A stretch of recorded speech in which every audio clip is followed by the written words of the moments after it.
उत्तर प्रदेश में काश्तकारी की जमीनों के लेखा जोखे के मामले में लेखपाल और कानूनगो को बहुत जानकार माना जाता है। लेकिन अगर किसी जिंदा महिला को मृतक दर्शाकर जमीनी दस्तावेज में खेल कर दिए जाएं, तो ये जरूर हैरत की बात होगी। कुछ इसी तरह का एक मामला जनपद रामपुर में देखने को मिला है, जिस पर एसडीएम ने एक्शन लेते हुए आरोपी लेखपाल और कानूनगो के विरुद्ध कार्रवाई शुरू कर दी गई है। जनपद रामपुर के शबाद तहसील क्षेत्र अंतर्गत गांव भरतपुर निवासी मोहन देही की थोड़ी सी खेती किसानी की जमीन है, जिस पर लेखपाल और कानूनगो ने खेल कर डाला और उन्हें मृतक दर्शाकर उनकी जमीन अभिलेखकों में 3 अन्य व्यक्तियों के नाम दर्ज कर दी। 14 महीने पहले लेखपाल और कानूनगो की इस खेल के बारे में जब हाल ही में पीड़िता महिला को पता चला तो उसके पैरों तले जमीन खिसक गई। फिर पीड़िता ने एसडीएम अशोक चौधरी से मामले की शिकायत की, जिसके बाद तहसील प्रशासन में हड़कंप मचा और घटना की जांच की गई, जिसमें शिकायत सही पाई गई और घटना में लेखपाल और कानूनगो की भूमिका संगित पाते हुए उन पर कानूनी कार्रवाई के आदेश दिए गए। बहरहाल सही समय पर इस मामले की पोल पट्टी खुल गई, अन्यथा दोनों लापरवाह कर्मियों की कार्यशैली ने पीड़िता मोहन देही की खेल बिगाड़ ही दिया था। तहसील शाहबाद में एक ग्राम है भरतपुर, उसमें मोहन देही नाम की 2 महिलाएं हैं। एक महिला जिंदा है, दूसरी मर गई है। तो लेखपाल ने क्या किया कि जो जिंदा है उसकी ज़मीन पर पाका ग्यारह कर दिया। ये पाका ग्यारह का आदेश हुआ 16/1/2021 को। कल मैं परसों 28 तारीख को मैं अपने कार्यालय में बैठा हुआ था, तो वो महिला मेरे सामने पेश हुई। उसको बहुत विस्तार से सुना और सुनने के बाद मुझको लगा कि ये महिला बिल्कुल जेन्युइन है, सही बात कह रही है।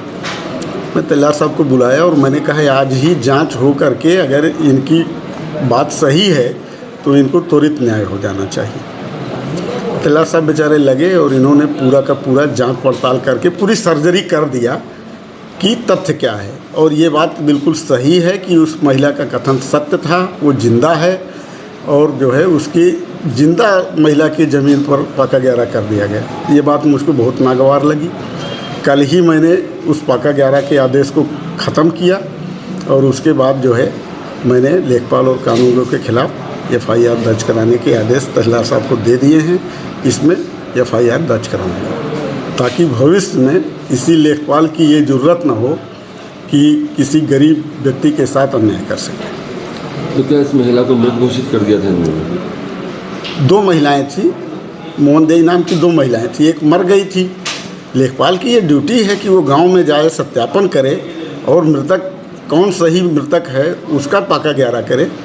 बिल्कुल लापरवाही इन लोगों के द्वारा किया गया, न तो कोई जांच हुई न तो पड़ताल हुई। बस इन्होंने जो है मोहन देही देखा और उठा करके जिंदा के जो है वरासत कर दिया। तो इस टाइप की चीज़ें तो कतई अक्षम्य हैं। इसकी ज़मीन इसके नाम आ गई वापसी? यस, कल ही जैसे ही मेरे संज्ञान में आया मैंने उसको आश्वस्त कर दिया था कि सूरज नहीं डूबेगा, आपको न्याय मिलेगा और मैंने करके दिखाया। सर मेरा नाम गंगा दयाल है। क्या मामला है ये पूरी डिटेल बताइए। मामला ये है कि मेरी माँ का नाम मोहन देही है, उसके नाम थोड़ी 21 डेसिमल ज़मीन थी और वो ज़मीन अब से 1 साल पहले लेखपाल ने मेरी माँ को मृतक करके दूसरे अन्य जाति के लोगों को 3 नाम जोड़ दिए थे। हमें 1 साल बाद पता चला, 1 साल 2 महीने बाद। तो हमने शिकायत दर्ज करी एसडीएम साहब के लिए। क्या शिकायत दर्ज करी? खमी साहब हमारी माँ के लिए मृतक दिखा दिया है और हमारी माँ जीवित है। अच्छा।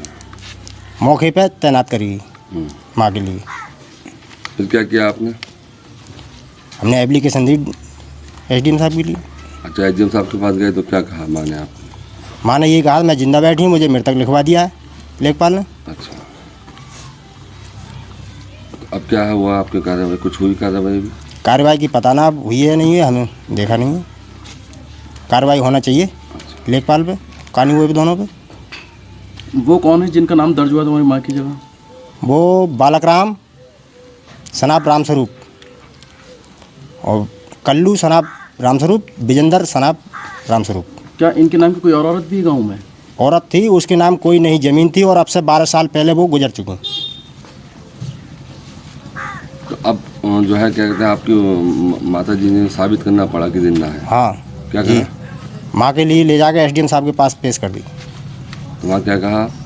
एसडीएम साहब ने कहा कि आपकी ज़मीन अपने वापस आ जाएगी और इन्हें दोनों पे केस लगाऊंगा। मैंने कहा था एसडीएम साहब से कि ये इस पर केस लगना चाहिए, तो बोले नहीं आपकी ज़मीन वापस आ जाएगी, केस हम ऐसे नहीं लगा सकते। एसडीएम साहब ने ये कहा था। तब क्या चाहते हो आप?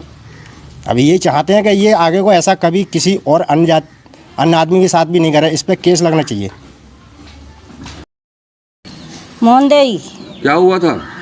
जमीन मुर्तम लिखवा दे, हम दूसरे के नाम करा दी हमारी ज़मीन, हमारे नाती के नाम, बेटा के नाम आती हमारी। तुम्हें कैसे पता चला दूसरे के नाम चली गई?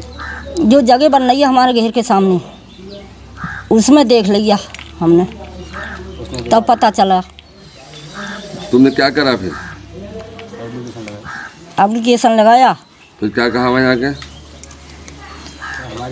हमारे नाम आ जा, हमारी ज़मीन। लेखपाल ने क्या कहा था आपसे? लेखपाल ने कुछ भी नहीं कही हमसे। तो वहाँ पे आपने जाके कहा कि मैं जिंदा हूँ? और कहीं नहीं जिंदा हूँ। क्या कहा? तो कही मैं जिंदा हूँ, मेरे नाम तब में जिंदी हुई गई, तुमने मरी भाई जिंदी लिखवा दी। अब जिंदी हूँ मैं। तुम्हारी ज़मीन नाम आ गई तुम्हारे? अच्छा, अब भाई कोई पता ना आया भैया।